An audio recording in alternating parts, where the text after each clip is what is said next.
509TALK&CHILL, welcome back to the show. We are today receiving an amazing artist all the way from New York City. He came specially, to present his talents. If you do not know him yet, this is MC Reef. Thanks for having me. Pleasure is ours. Now, I want to start with a little story before we start, because we were talking earlier in the train and everything, and my friend here came as a blessing. We were supposed to have, a different, the podcast was supposed to take a different, direction. And he was not supposed to be here today. He was supposed to be here tomorrow. But for some reason, through,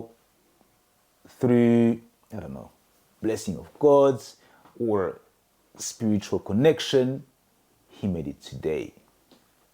So I want to introduce this artist today as a blessing, as Appreciate that. a connection. Because, when you've got this type of signs and you realize that, someone is looking after you, someone higher than you is looking after you, you need to be humbling yourself and being thankful for that. MC Reef, man, first of all, where is this name come from, first of all? Well, so my government name is Sharif. That's what a reef sticks at. When I was younger, people used to always make fun of me and call me Sharifa, like a blend of my name and weed. And then when Facebook came along and I finally created an account, because I was never one to follow the hype, my very first username was Ambitious MC Reef. And when I was doing a song with a friend that I went to high school with, and he was basically saying yo, what do we call you? Is it Ambitious MC Reef? Is it MC Reef? Or what is it? And I was like, you know what? MC Reef actually fits. And we from there. So Okay. since 2012, that's been my name. MC Reef. Man, I know that you are here, especially on the tour. So do you want to, guide us through that tour, where you at, and where are we going to be able to see you? I'm on tour here from the 25th September to the 29th. We just got added into a show tonight in Brixton. So there's Brixton, a street pop-up. But we have a big show really on Saturday, September 27th. Or was that the 28th? I'm sorry, I missed the date up, but it's Saturday for sure. And we'll be at the Piano Smithfield. So it'll be a blend of U.S. artists. I'll have 4 other artists from the States, as well as a mixture of local artists from London or surrounding areas. Can you name some of those artists that are going to be there? We got, from locally, we have Victoria Townsend, we have J-Mac, we have, I might be saying her name wrong, but it's Senkia. Mm-hmm. And there's a few others that I don't really know them that well. I mean, those from New York. Those from New York. We got Frank Knight, who organized the entire tour. We got Kay Penny. She's an amazing vocalist. We got Space Windu, who's more like he's like a spiritual rapper. We got Space Verse Man. He's like perspective. You have me, myself, who embodies the hip hop element. And then we got Legit Easy. He's like a very versatile wild card. So you never know what type of music he's gonna perform, but it's always good. That's good. Well, a little bit of background how I met MC Reef, and shout out to Neiman, No Weekend Studio, big up yourself. And as a matter of fact, don't worry, it's Sunday, Okay, you know what I'm talking about. So how I met MC Reef, it was through No Weekend Studio, Neiman, and we're just a bunch of artists, and I like the connection of all these artists, and for some reason, we connected, and then we kept in touch, and we even know someone in common. Strokovich, big up yourself, Shout out Strokovich. And so that's why you're here today. We just, just want to have a either chat about yourself, your vision, what hip hop means to you, and things like that. Earlier we were talking about your vision. Can you tell us a little bit more about your vision? I'm just really big on inspiring other people. I've grown up without having that type of inspiration and motivation, dedication in my life. So it's just pretty dope. That I'm in a position to where people look up to the things that I do, and I'm able to provide a path for them to try it themselves. Because another thing is growing up, I would always ask somebody like, yo, how did you get your own merch? Or how did you put out your own physical CDs? Or how did you do this? And they just be like, you just got to do it. And it's like, there's no real plan there. So I always said that once I figure it out, if anyone needs help, I would be so glad to help them. Like, there's no gatekeeping with me. And I just believe there's enough money, there's enough audience, there's enough, whatever you're going for, there's enough of it out there for everyone. I can tell you are a team player. 100%. Just your merch, Team Reef says it all. Team Reef. It says it all. You're a team player. You are coming here with your friends on a tour. It says a lot about you, about your personality. What is your biggest quality then, as a rapper? I know you like to dissociate, the rapper and the person, but as a rapper, or is it the same? Oh, that's a good one. That is a good question. Is it the same person, or do you dissociate the two? I love that question. And this is for the people watching. So I try to separate it. A lot of times it does blend in the same because I'm not chasing a gimmick. I'm not putting on an act for anyone. So I'm literally the same exact person. The only difference is when I get on stage, you might just see like a different boost in character. But other than that, I'm usually just very chill. And I think a lot of people like that about me. So again, there's no real difference between the two, MC Reef and Sharif. I think it's just that a lot of people only know me as MC Reef, and the people that know me as Sharif, they're around the people that knows me as MC, so they end up calling me MC. So it's like, it's only certain people that know me by my government. So even nowadays, it's kind of weird to hear it sometimes. Like, it depends on where I'm at though. Like, if I'm in a musical setting and someone says Sharif, I'm like, who told you that? But at the same time, it's like, I try to keep it professional, but I don't mind hearing my actual name. Obviously, that's your name, so obviously. Yeah. So what's your biggest quality then? That's a good one. I want to say dedication. Dedication. The fact that I'm able to consistently get up and do something. It might not be Monday, Tuesday, Wednesday, Thursday, but Monday, Wednesday, Friday, there's some type of consistency in there. And I try to make sure that I get everything done that I want to do. Again, it doesn't have to happen every single day, but as long as I'm getting this stuff done, I'm determined to get it done. It's going to happen. All right. In terms of music now, what's coming up? I know your last date on tour is Saturday. Saturday the 27th. Yeah. It's the 27th, yes. Yeah, Saturday the 27th is going to be your last date. And then what's next? What do you do next? Well, if anyone's familiar with hip-hop icon Rod Digger, she will be celebrating her 25th anniversary of the Dirty Harriet album. So I'll be opening up for Rod Digger.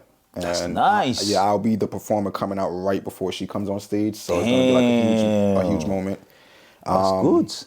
After that, I'm working on, well, she also has another show in Connecticut in November. So I'm going to try to work my way onto that set as well. And then I have a good friend from Philly that I met recently. They would like to help me put together my own show in Philly so I can start garnering attention out there.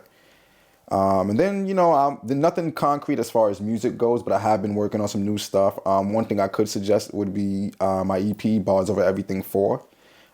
It's a SoundCloud exclusive. I may move it over to Bandcamp so more people can see it. But that's basically an EP where I take popular beats from popular artists, Lil Wayne, Rick Ross, Drake, whoever you listen to, and I might just remix their beats. And I do that. I try to do that after I release the album. So I released The Unexpected Volume 3, and then I did Bars Over Everything 3. So there's going to be no more Unexpecteds. So I'm just going to continue the Bars Over Everything thing. So that's where 4 comes in at. Okay. So it's going to be an unexpected 4. No, there's not going to be no more. That's the number no 3 more. was the Okay, trilogy, okay. but the Bars Over Everything is going to be an ongoing series. Yes. And then I just released in July a 2-song EP with my UK brother Ty Jordan. It's called Passport Bros. So you guys can check that out on Bandcamp, Spotify, Apple, Tidal, all of that. All of that. Yes, Yeah. yes. All right. Don't forget to follow MC Reef, an amazing artist from New York. We don't often have people from abroad, so that's the reason why we want to introduce you, to a variety of artists coming from all over the world. How comfortable are you with freestyle? I'm not the best at it, but I can have fun with it. I don't like to be the buzzkill. 'Cause Yeah. there's a lot of times where I've watched interviews and they're like, "Yeah, freestyle for us," and it's like, I'm not here for that. Yeah. Yeah, so it's like I can have. I don't want to put you on the spot. It's just because all rappers. I don't know if it's like we expecting all rappers to be amazing at freestyle. Yeah. Well, I'm not a rapper myself, but that's the expectation that we tend to think that they were there, and especially you coming from almost the holy Right. land of hip hop. Come from New York, and all we can picture is just like people on the basketball court, and then just Yep. and That's then every night having and then just coming into that circle and just That's dropping every night bars for us. after bars after bars after bars.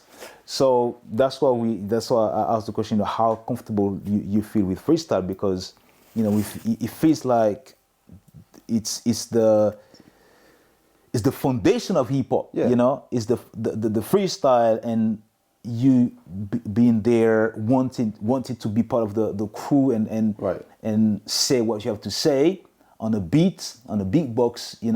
That's how it feels. So I think so. Here's the thing: what a lot of people don't understand with freestyling is that if you're not memorizing something, which is also hard in itself, being able to string together thoughts fluently and to make them rhyme, and they have to make sense all in the moment, that's not easy. And at least pertaining to me, I never grew up in a musical setting. Like nobody in my family did music. My grandmother sang her church songs throughout the house. My aunt did the same thing, but my mom never did music. Nobody else that I knew in my family did music. And I didn't grow around that rich history where people could be like, yo, this is this, or this is a 16-bar verse, or this is a freestyle. So a lot of the stuff I learned on my own. And when it comes to making music in general, I was always a writer before I was making music. I've always written essays, articles, and newsletters and things of that sort. And, because of what I was doing in high school, I wouldn't say a bad kid, but I made some few bad decisions. And instead of them expelling me, they put me in a rap program. So that's where the whole writing music came from. So I would go to cyphers all the time. A lot of times after our show, we'd all hang out after the show and we just jump right into a cypher. Yeah. So I'll jump around, I'll play around with it. But if anyone ever wanted me to come out seriously with it, I can't guarantee. I'll always have fun with it, but I'll never be able to say like, oh yeah, I'm gonna spit a fire freestyle for you. Yeah. It's whatever you get, and you can't be ungrateful because I don't freestyle a lot. Nah, if you want me to write, I got you. All right. Well, we might do that later on in the show. Are you a lyricist? Yes. Or okay, all right. Or what? What was the other option? I think that's important to hear. Either a lyricist or Just a rapper? just I forgot the term. Some people have lyricists and some people have I forgot the name now. They know how to. They have a style. Okay. They have either a voice or they play with the way they rap more than Wordplay. they're not really about what they're saying, but how they're saying it. Cadence. Yeah, exactly. Okay, gotcha. Some people, they really have a way of saying. They can say a normal sentence, like for example, the table is white, but they're gonna say in such a way that it's gonna sound good. But some people, they simply lyricists. They just have that, I don't know, that skill to use words, and they Yeah. are wordsmiths. They use word in a way that is so constructive, that is so meaningful, you know. So that's the kind of rap that that I can mention. So that's what I wanted to ask you, if you feel that you are a lyricist, or you focus more on word, that you are focusing on how you deliver, you know. Well, I've had a lot of complaints. People say I should like switch my flow, or I sound kind of old school. So I would say Okay. the cadence is definitely not a factor. I mean, I'm very good at finding pockets, so I can find a good pocket if I need to. But I'm also focused on like getting the message out. I have learned how to, have a cadence over time. And I think that changes when you do like different beats. If you're not just doing one style of beat, because for a long time people thought I was just a boom bap rapper. So they would always send me boom bap beats. But once they started seeing I could do different types of songs, Yeah. it just became a whole different conversation. So yeah, I do tend to focus more on the words that I'm saying, and I don't force it to match either. It's like if it doesn't make sense, I'm not putting it in there. Yeah. And everything has to make sense. I mean, I can have a little bit of fun with certain lines, but that would differentiate between a freestyle or a song. Like if it's a song, I don't think I really want to play around with it too much. I want to make sure that I'm saying exactly what needs to be said. So yeah, I just try to focus on the intention, the actual message behind it, and everything. Yeah, but my favorite rapper is Rakim. Nice. I grew up on listening to him, and he's an amazing. Everybody's gonna agree with me. He's an amazing lyricist.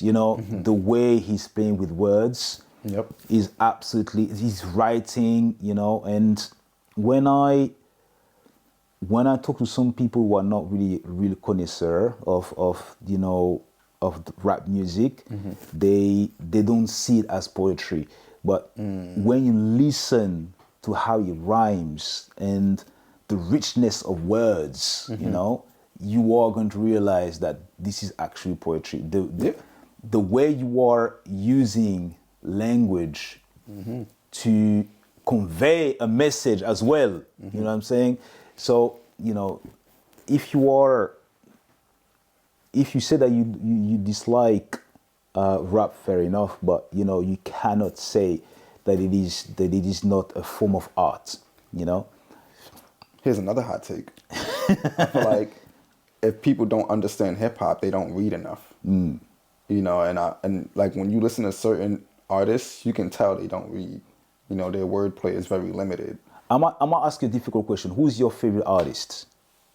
Who's your inspiration? Well, I mostly started rapping because of Nas. Okay, yes. When New I York was, again? Yeah, when I was in elementary school doing my stepping up ceremony, they had us rehearsing I Can. And the lines that we had to memorize was the hook, I know I can, be what I want to be. And then we finished it off by saying, nobody says you have to be gang. We didn't say the hoes, but nobody says you have to be. Sorry, I don't know if I was supposed to say that. But nobody says we have to be gangsters, whatever. Read more, learn more, change the globe. That was our statement for the performance. And I never knew the whole song until like maybe 2 years later when I finally listened to it. And I was like, wow, like he's spitting knowledge on, like it's a hot song that everyone loves and he's talking knowledge. Because I'm used to listening to, Jay-Z and everybody else where they're talking, Jay-Z had a little knowledge in it too, but I'm hearing Biggie and Tupac and everybody else talking about killing this stuff. And then you got this one guy who's just like, yo, it's cool to be smart. So I thought that was a really great approach to it. Like if I was going to write anything, I didn't want people to laugh at me for being smart. So it's like, if Nas could do it, I can do it. Yeah. So that's pretty much where my inspiration comes from with him. But then there's people like Hobson, as far as creativity goes. Joyner Lucas, as far as storylines go. You have Tech Nine, as far as independence go. Like Biggie was good in terms of storytelling. He was very good. Very good at that. Storytelling. 100%. Yeah. And that's another skill within rap. So rapping is one thing, but being able to tell a story is like, oh my. You have to be really good at that. Seriously, I don't know who has all the skills at the same time. Ooh, that's storytelling, lyricists, has an amazing flow. King Los. That's who you think? King Los. If you listen to a lot of the stuff that he talks about, he mostly freestyles. A lot of it comes right off the top of his head. But like his cadence and how he makes it sound and the way he pulls out certain words and matches it is just like, it's him. You got Black Thought. Black Thought. Black Thought from the Is he Roots. from New York? I believe so. I'm not 100% sure, but I believe so. Okay. You have Black Thought. You have, who's another one? Royce the 5'9". Well, he's not really much on the storyteller side, though, but he can definitely put together some stuff. And then one more, I guess, for honorable mention would probably be... I don't want to say Eminem because, you know, I don't really picture him telling a lot of stories, but a lot of stuff, when you do listen to his music, it is a story of something. So even if he's of his life. Yeah, Really. even if he's not intentionally telling a story, like, you know, from start to end, it ends up becoming one anyway. So, and I like that about his music. So I'm just going to use him for honorable mention. Okay. How do people, I mean, maybe you don't know everybody's opinion in New York, but how do people take Eminem as one of the best rapper that ever, you know, entered the game? Since I've been doing my own research, because I realize there's a lot of people now who they value older artists now. You know, before it was just like, they're gone, one hit wonder, whatever. We're embracing the newer artists. But now, kind of like what I said, a lot of these artists don't read, they don't educate themselves and stuff like that. So people start looking into artists a lot more. Why did we like Eminem? Why did we like Nas? Why did we like Raekwon? Because they all brought something special to the game. Eminem is very witty with words. And even though he's always making jokes about someone, if you don't have a sense of humor, you're not going to like him. That's straight point blank. Yeah. You know, so I feel like a lot of people don't like the fact that because he's white and he's always around black people, or more specifically taking over a dominantly black genre, you know, so they think that, you know, he's just like he just came out of nowhere. But when you listen to all the legends, Busta Rhymes, Rod Digger, you know, all these other legends, they talk about Eminem from being in the trenches. Like, he was there from young. So it wasn't like he just showed up like, hey, I'm white, put me in here and I got you. It was like, no, he was around us, you know. So, and side note, this is going to be a hot take for a lot of people, but I feel like there's two different types of people. Not to pull the race card, but like there's two different types of black, two different types of white, and so on and so forth. There's the people who are cultured, they grow up in these neighborhoods and stuff like that, and they develop the way of life that we have. And then there's the people that move there and think they know what's going on. So M was definitely someone involved in the culture. So do you think you need to be from a poor working class background to really being able to rap from that perspective? The conscious that is behind rapping?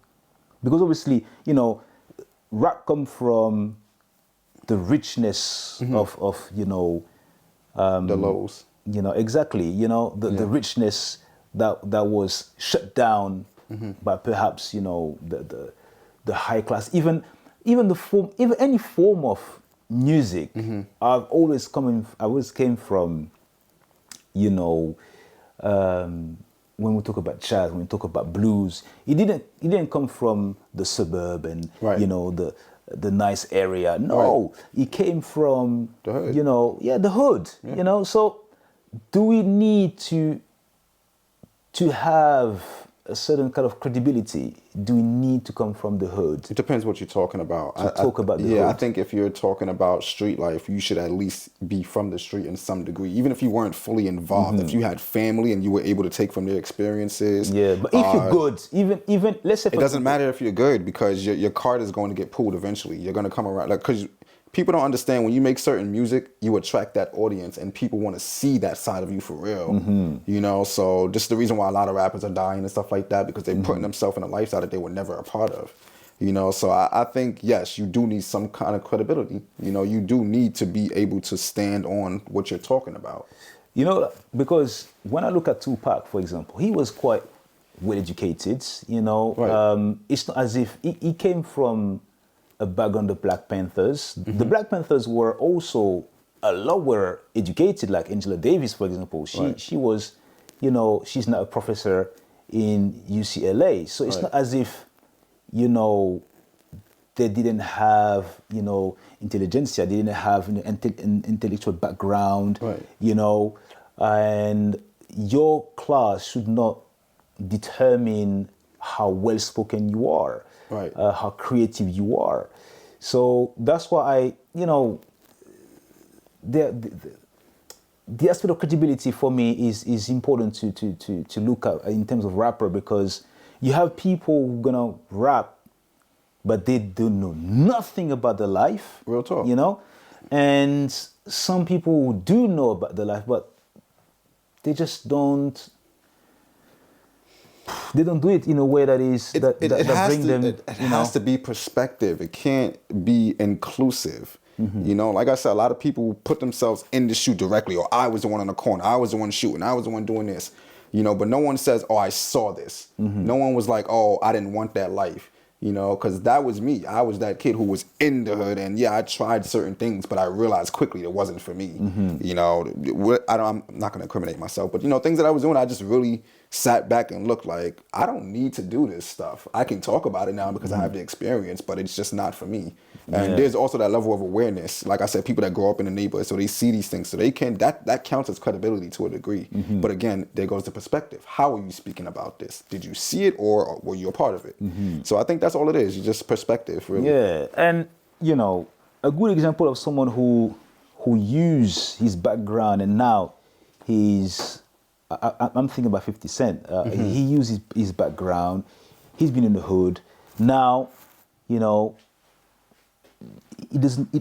I don't think he wants this lifestyle. I think he reached a level where even when the way he's expressing himself, when he's on TV, or when he's on the show, the way he's expressing himself from a perspective where he's learned, he's been teaching himself from his experience. You can tell he's I don't know, even his mannerism, the way he's carrying himself. It's not. You can see that there is a evolution from his time in the hoods 100%. To the time where now I've got money. I need to show myself in a different light. To show that I come from that background, but it's not all I am. Right. I'm also 100%. now in a evolution phase. You know what I'm saying?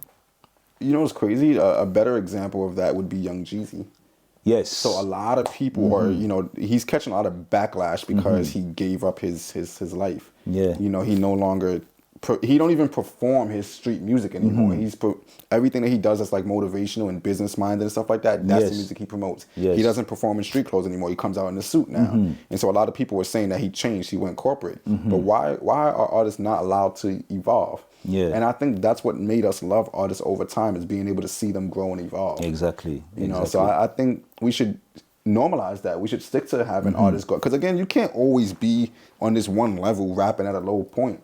At some point you had to get up out of there. You had to see something different. So normalize evolving. Let's see about the clashes now. Who's clashing at the moment? Whose rapper is clashing at the moment? Is there still like rap beefs and stuff? Yeah, rap beef. What's the latest rap beef? Because the latest rap beef that I knew about was Joyner Lucas and Skepta. Okay. Apparently Skepta said that he would out-rap any U.S. artist, or any UK artist could be a U.S. artist in making music. And what? Did he say that? Yeah, that's what he said. Bar for bar, we can out-rap you. And me personally, being involved in the UK scene, I can say that wasn't going to happen. Like UK artists can make good songs, but as far as going bar for bar and embodying the art form, who else is gonna do it like the people that created it? That's true. So it's like, that's true. You guys can come close, but I don't think you're gonna beat the creator. Like no one ever beats the creator. Yeah. You know what I'm saying? They might get the best of them in some areas, but you're never going to be better than the creator. Did he actually say he would be better? Would he be better to? Can he do that better? Did he compare himself to like? He didn't name anybody, but he said we can destroy any U.S. artist. And any U.S. artist? Any U.S. artist. And Joyner Lucas was the only one who picked up the challenge and battled him. Did he win? Of course. Joyner smoked them, all 3 songs. Okay. A lot of people were saying some of the songs, between the second and third song was kind of mediocre, but it's still a battle nonetheless. Yeah. It's still a battle nonetheless. And I think... Come on. You thought it would be like... better than the Wu-Tang, all that? It wasn't going nowhere with that, no. Because I already knew Skepta couldn't hold his own. You know, who was you gonna call next after that? Dave, Stormzy, you know, Wiley. Like who you gonna really call to like really step up to the plate? Because it's not. I know one. It would have been Akala. Akala, okay, but do you think Akala? I think would be the only one. I'm not saying that he could beat anybody. right? But he would give somebody a run for the money. But he would, yeah. He has the speed, the knowledge. Okay, I like that. I want to check him out. He's my ultimate. For me, in the UK, no one's better than him. I want to check him out because you mentioned him. Yeah. I'm telling you, check Fire in the Boots. That was a long. That's how I got to know him. Mm-hmm. Well, no, I got to know him through his book actually, Nice. The Ruin of an Empire. As a matter of fact, I recommend that book to everybody, especially if you are of a mixed race heritage. I recommend you that book, The Ruin of Empire from Akala. Mm-hmm. Check him out. I'm telling you, and check Fire in the Boot. He's fire. He's actually fire. I'm definitely gonna check him out for sure. Because You know? I like when people have such like high energy towards a recommendation. And I wouldn't say that he could. I don't think he could beat, Method Man, and actually he talks a lot about Wu-Tang Clan and the way they talk about science in their rap. Yep. And that's what I'm saying. That's what you have to go against. You have to go against people that know science, people that play chess with words. It's a whole nother level. So it's like once you mention Method Man, he might be even a hidden character in it. It might be thinking Jay-Z, Biggie or something like that. But when you mention the hidden gems, like Rakim could come out and do something. Freaking anyone could just come out of the hip hop scene out here. So it wasn't. I think it's a big statement. I didn't know that he was capable of making that statement. What is his name again? Skepta. Yeah. And I don't really know. I don't even know one of his songs, but to say that's a massive statement. And I get it. You feeling yourself, and you're supposed to have a certain level of confidence. But I think that right there, he went a little too far. I think that's the ego we're talking about earlier. 100%. Because no other UK artist stepped to the front. No one else said anything. Some of them probably bigged it up like, oh yeah, Skepta's gonna do this, but they didn't hop in the booth. They didn't make a separate post like, yeah, I'm gonna do this. None of them. They just stayed quiet and they watched it played out. So they knew what was going on. You feel me? So. Okay. Yeah, but other than that, I don't know of any other beefs that's going on. I try to keep my ears to the streets and stuff like that. But it seems like everyone, is just going about what they're doing. Yeah, because actually, there was Joey Badass versus the entire West Coast. More specifically, TDE, Top Dog Entertainment. So he went against Ray Vaughn, who's one of their artists. He went against Reason. He went against Daylight, who's a battle rapper. And there was somebody else in that clique as well too. But it was just him by himself on the East Coast taking over everybody over there on the West Coast. Did he win? Of course, yeah. He took on everybody by himself. And not to say that the West Coast didn't come at him with some heat, because they did, but because Joey did it by himself and nobody jumped in to help him. He just kept releasing, and he was going hard on every track. So it wasn't like he was just like, oh man, another person, oh man. It was like, nope, I'm ready, let's go. Okay. So I thought that was a really dope one for sure this year, wow. definitely. Yeah, you would have to look into that one. Okay. And then they did like a Red Bull did like this, they do, I forgot what it's called, the Spiral Freestyle, something like that. Yeah. But it was Big Sean, Ab-Soul, who's also from the West, who's part of that group as well, TDE, and Big Sean. And they all had a moment in that cypher where they were all going at each other, like for the sport. But it was dope. So when you get to Joey and Ab-Soul's part, Ab-Soul speaking to Joey like, I'm your friend, but you put me in a tough predicament because now I got to stand up for the West Coast. So it was really dope for the sport. It was like, yo, they're really going at it, but they're friends. Like at the end, and it was like, yo, we're still brothers. Yeah. But the sport, it was like, nope, your head is mine. That's a nice challenge, Yeah, that's for real. Really nice challenge, it was definitely fun. I enjoyed watching that. Oh for sure. my God. Yeah. I feel like nobody's trying to battle Eminem. He says that a lot. He mentioned it. He talks about how either nobody doesn't want to battle him or jump on a song with him because they're scared of what he might do to the beat. What's his name again? Oh my goodness, I can't believe I forgot his name. They just did a song not so long ago. Him and JID? Cool J. Oh, Cool J, okay. Cool J and Eminem. They did Recently? Yeah, Oh, I have to mad check that out. song. That's on LL Cool J album? Yes. Okay. I haven't listened to the album. I have to listen to that.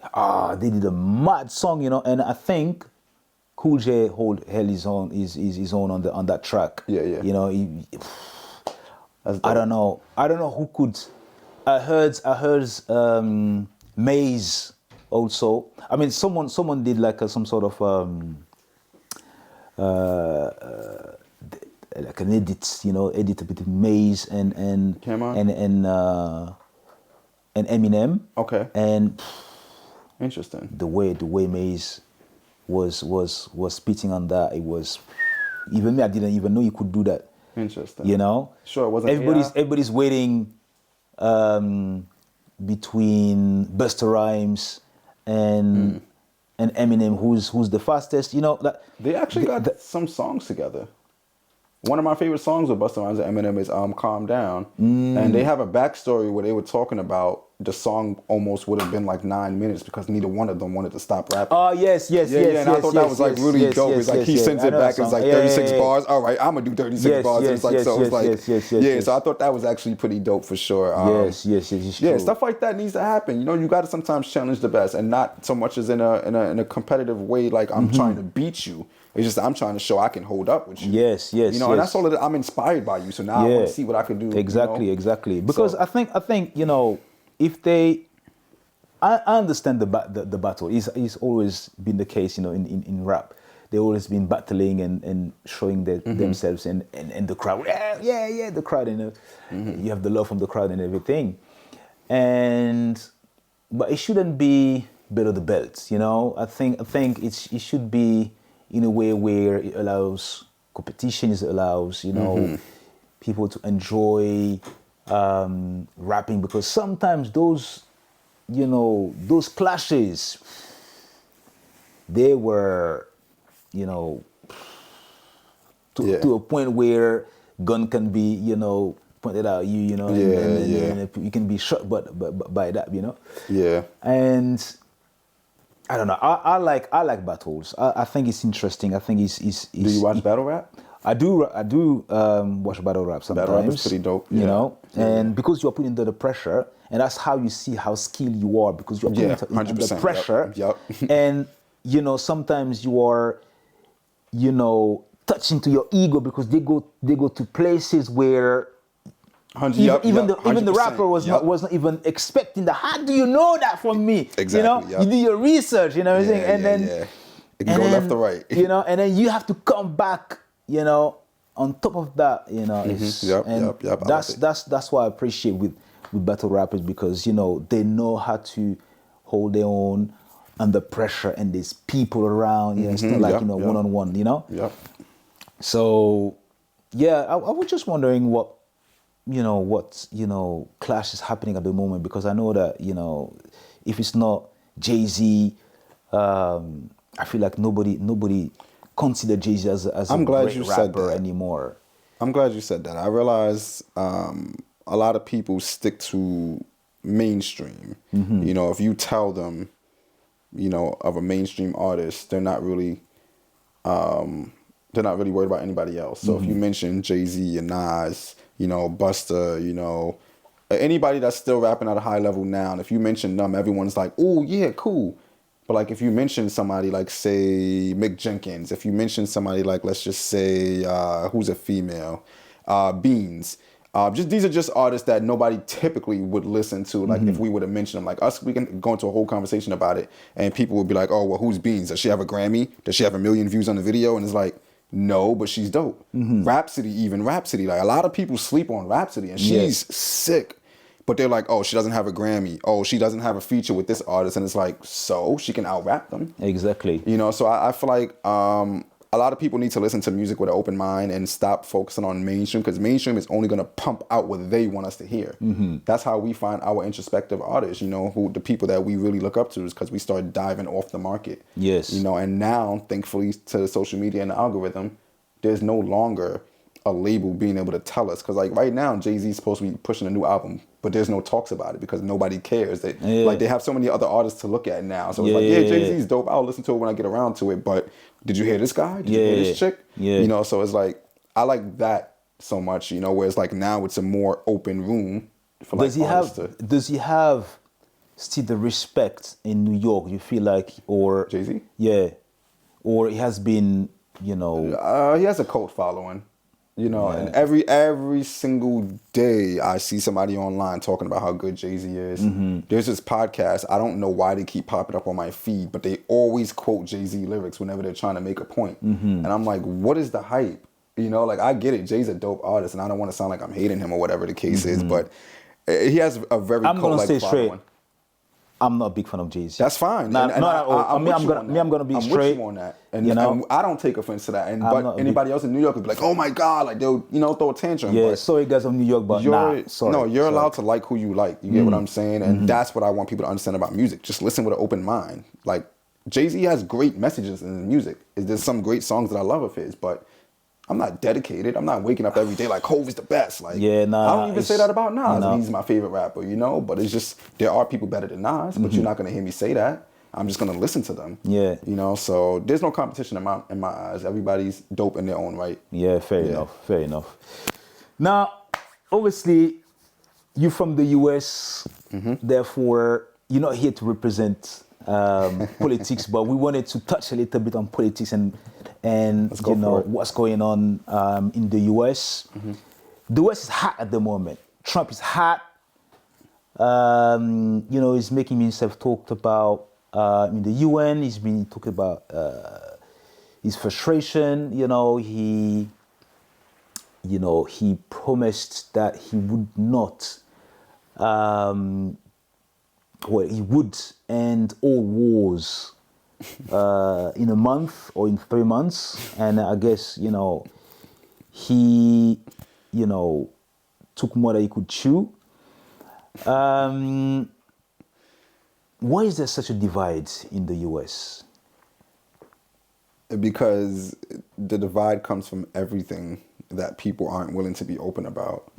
So when you have politics, you have to pick right or left wing, red or blue, Democrat, Republican. You know, when it comes to... is it like LA?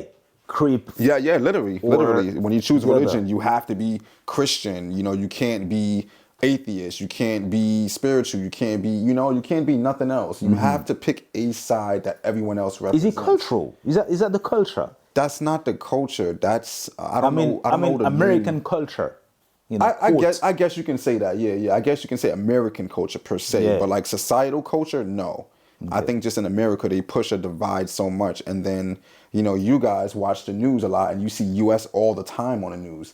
So a lot of times, you guys start taking a stance against us because it seems like we don't know what we want, and it's just like kind of like what I was saying earlier about like I went, like, for example, I went to Germany.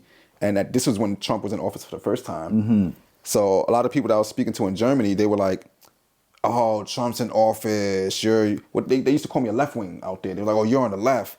I was like, "What?" Like I didn't understand that, but that's how people chose to speak to me out there. Like once they found out Trump was in office or whoever was the mayor or whatever laws were going on, I was their enemy. And it's just like, well, maybe we should try to understand why we're going against it. Like it's okay to like. I can understand abortion rights. I can understand why people feel strongly about that. But do we have to pick a side? If we feel strongly about life, then that's just what it is. I'm not going to say, oh, well, you're a Republican or a Democrat because you don't believe in it. Maybe you don't have the experience in life to connect to that, to relate to that, to agree with what I'm getting at. So I think a lot of times, this divide comes from people not being graceful on the fact that other people didn't have that experience. Yeah. And I could be guilty of that sometimes, not so much as politics, but I'm big on common sense sometimes. So like, let's just say if I hold the door open for you, I expect you, common sense, I'm expecting you to grab the door and hold it for the next person. But if you just walk straight through and the next person get hit by the door, I might be like, you're supposed to know better. Yeah. But then I got to remember, sometimes maybe this person grew up with someone holding the door open for them, so they ain't never had to touch a door. Yeah. And you got to look at it like that. Like, where is this person coming from? Where's their experience and knowledge coming from? And a lot of people in America don't have that capacity to think that deep. They just say, oh, you're on that side. Okay, we don't like you. And well, we're supposed to have shared values. And, supposed to. Recently, I know that someone has tried to explain that common sense is a science, and not everybody has common sense. I 100%. thought that common sense was Common. common. Yeah, 100%. But not at all. Like logic, is the same thing. Yeah. You are going to believe that everybody is going to think logically. But logic is also a science that not everybody possesses. And, 100%. and I'm struggling with the idea that not everybody understands common sense, Right, 100%. And I know in the US, like you explained, there is this divide, but it's affecting the rest of the world. Apart from perhaps Russia, China, all the BRICS, political group, but it's affecting a lot in Europe. Okay, to the point where we have here a candidate to the office to become a prime minister, who make grand decisions, grand message like on immigration, because he sees someone like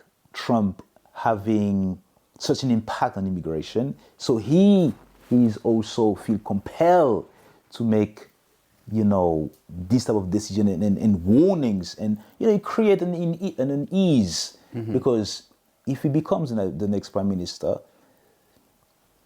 I don't know how he's going to pull it off to change the way people are coming to this country. How has immigration been affected in the US since, Immigrants?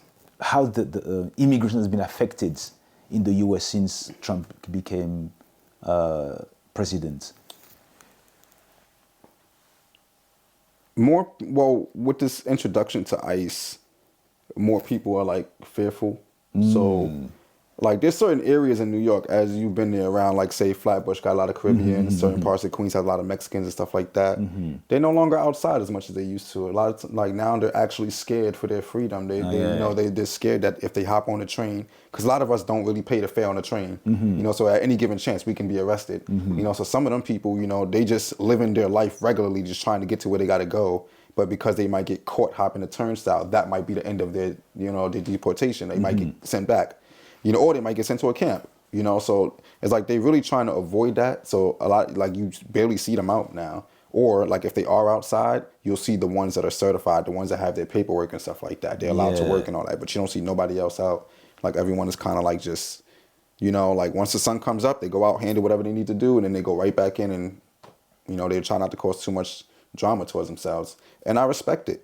But then you have, it's been reports where like ICE is pulling up to schools and stuff like that, and they're taking kids. Yeah, they're taking kids from the school and stuff like that. So now it's forcing these parents to come out and expose themselves, and now they're getting deported as well too. So it's like a really weird never used to do that. effect. No, they're not supposed to do that. That's illegal. Oh yeah. Like, even though these people are illegal immigrants, you're letting them into the country. So what's illegal about them if you're allowing them to come here? If it was really illegal, there would be tighter security at the border. And that's just the way I feel about it. So if we really wanted to that's end where the wars, common sense comes in. Yeah, exactly. If we really wanted to end wars, there would be America has a whole lot of money for this stuff. So it's not like they're lacking anything. And they have a whole bunch of resources outside of money. So we're not lacking anything to stop anything. It's just, we're going to play the long game. We're going to keep on giving you promises. We're going to keep on saying we're going to do this. And I don't know if anyone believed that, but who's listening to Trump saying, oh, I'm going to end the war in 3 months? If you couldn't end it after all these years, why would it take you, of all people, 3 months? What do you know that nobody else knew? You know what I'm saying? But the people are the answer. The people will always be the answer. So as long as the people come together and unite, we could figure something out. Yeah. Also, the US has been hot lately because of the assassination or the murder of Charlie Kirk. Now, earlier we said I didn't know who he was, and you didn't know who he was prior to his murder. But he seems that he was a very controversial person and a spokesperson. Why him? What? I don't know why that, as with all the people that die, I feel like because he was a Caucasian person, that's why, the media has been behind him. Yeah, Because there are heavy. so many people Yeah. who die, Yeah. who are, 100%. as important in the community as he was, 100%. and perhaps even more. 100%. But why do you think him?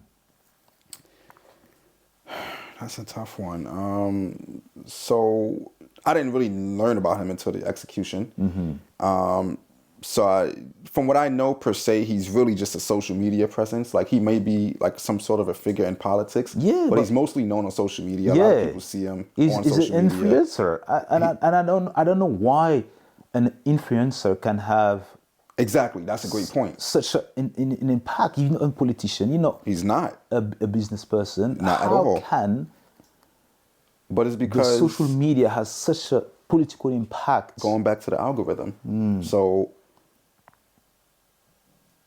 if you post your podcast 5 days a week, you know what I'm saying, it's going to start popping up on the algorithm. So with him having as controversial thoughts as he was having, people are reposting it. Did you hear what this guy said? He hates us. So now they're spreading hate all on the internet. And so now he's popping up and he's becoming more of a more prominent figure. And then you have the other side of people who's like, you know what? I agree with this guy. So that's his audience that pops up there. So it's literally just people being caught in their feelings and not knowing how to call him out on it or whatever the case is. Like, here's what I realized about social media. A lot of people don't know how to log off. You know what I'm saying? They're on all day. Scroll. They see this. Oh, I got to react to this. And then scroll. So it's like, I feel like if people logged out more, then stuff like that wouldn't have happened because we wouldn't have a need to be so invested in this one person who's not really making any moves for us. So, but I think why that happened was because it's starting to show that freedom of speech no longer remains. And if we don't stand up for that, we're going to be just like Charlie Kirk in a sense. A lot of us will be silenced in ways just like that. So I think a lot of people should look at it from both ways. Either you be careful about what you're going to say around certain people, or whatever you're going to say, make sure you stand on your business and don't change your side.